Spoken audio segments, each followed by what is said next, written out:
আমার বর্তমান hair transplant করা 15 মাস চলতেছে।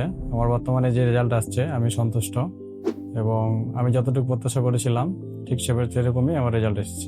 আমার অনেক আত্মীয় স্বজন এবং বন্ধু বান্ধব আমার রেজাল্ট দেখে আশ্চর্য হয়ে যায়, যারা আমাকে পূর্বে দেখেছিল। বর্তমানে আমার চুল স্বাভাবিক দেখলে অনেকেই আমাকে জিজ্ঞেস করে এটা আসল চুল নাকি নকল চুল। এটা নিয়ে আমাকে অনেকে কনফিউশনে পড়তে হয়, অনেকে জিজ্ঞেস করে আমাকে।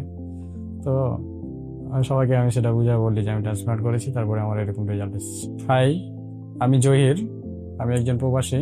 আমার বয়স বর্তমান 32। আমি রাজশাহী থেকে এসেছি। আমি আবারও 15 মাস পরে hair free and hair grow Bangladesh ক্লিনিকে আসলাম।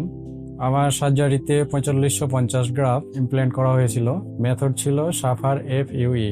বর্তমানে আমার যে রেজাল্ট আছে সেটা নিয়ে আমি হ্যাপি এবং অনেক সন্তুষ্ট। হেয়ার ট্রান্সপ্লান্টের 15 মাস অতিবাহিত হলো। এখন বর্তমান আমার রুট স্বাভাবিকভাবেই আছে এবং মাথার তালু এবং সবকিছুই ঠিক আছে। আমার বর্তমান রেজাল্ট আসার পরে অনেকেই আশ্চর্য হয়েছে এবং অনেকেই দেখার পরে অনেক কিছু বলে যে কিভাবে এরকম হলো, এটা কি সম্ভব। অনেকে অনেক প্রশ্ন করে। আমার যখন চলছিল না তখনটা সবসময় আমি ক্যাপ পরতাম বাইরে বের হলেই, যেটা অনেকটা অস্বস্তি বোধ করতাম এবং নিজেকে আনহ্যাপি লাগতো। এখন বর্তমানে রেজাল্ট নিয়ে আমি সব জায়গায় যেতে পারি এবং খুব স্বাচ্ছন্দ্য বোধ করে ঘোরাফেরা করতে পারি এবং আমি হ্যাপি। আমার বর্তমান যে লুক আছে, যারা আমাকে পূর্বে চুল ছাড়া দেখেছে তারাই জানে শুধু যে আমি ট্রান্সপ্লান্ট করেছি, কিন্তু যারা আমাকে পূর্বে দেখে নাই, বর্তমানে দেখলে তারা কখনো বুঝতে পারে না যে আমার এগুলো ট্রান্সপ্লান্ট করা চুল। একদম ন্যাচারাল লাগে। ন্যাচারাল লাগার কারণে আমার কাছে খুব ভালো লাগে। আমার যেটা ন্যাচারাল চুল আছে এবং চুল ছিল না তখন, সেটা মানে আলগা চুল লাগানোর একটা সিস্টেম ছিল, কিন্তু সেটা অনেকটা কষ্টকর এবং অনেক মেনটেনেন্স করতে হয় সেটা। তো ওটার চাইতে আমার ট্রান্সপ্লান্ট করাটা অনেক বেটার হয়েছে। ন্যাচারাল লুক এবং ন্যাচারাল সবকিছুই হয়েছে। নকল চুল লাগালে সেটা উড়ে যাওয়ার ভয় থাকতো, কিন্তু এখন বর্তমান ন্যাচারাল চুল, সেটা কোনো কিছু ভয় নাই এবং স্বাভাবিক। আমার ট্রান্সপ্লান্ট করার পরে বড় একটা চ্যালেঞ্জ ছিল প্রথমে 3 মাস যখন শেডিং ছিল, এবং 3 মাস পর থেকে যখন দেখি যে না চুল গজানো শুরু করছে, তখন থেকে একটা আনন্দ লাগা কাজ শুরু করে। তো বর্তমানে যে রেজাল্ট আছে, এই রেজাল্ট অনেক ভালো আসছে এবং এই রেজাল্ট নিয়ে আমি সন্তুষ্ট।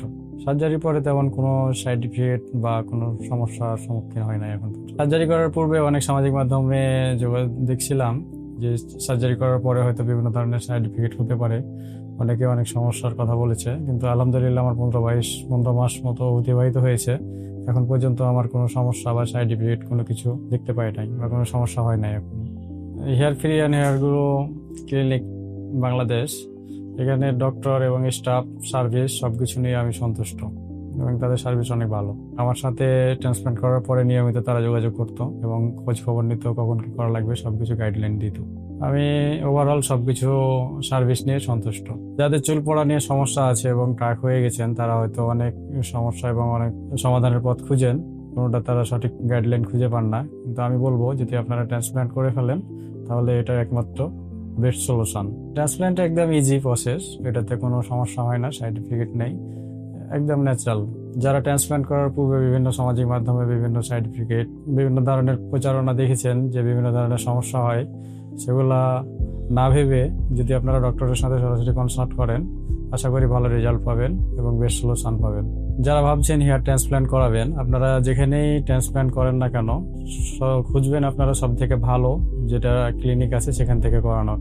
এবং আমি যেহেতু hair free and hair grow Bangladesh থেকে ট্রান্সপ্লান্ট করেছি, এদের সার্ভিস নিয়ে আমি সন্তুষ্ট এবং আশা করি এখানে করালে আপনারা ভালো রেজাল্ট পাবেন ইনশাল্লাহ। Thank you hair free and hair grow clinic Bangladesh. আমি আমার 15 মাসের রেজাল্ট নিয়ে সন্তুষ্ট। আমার এই 15 মাস ডক্টরদের সার্ভিস এবং আমাদের সহযোগিতা এবং সম্পূর্ণ পরামর্শ দেওয়ার জন্য সকল স্টাফ এবং ডক্টরকে ধন্যবাদ।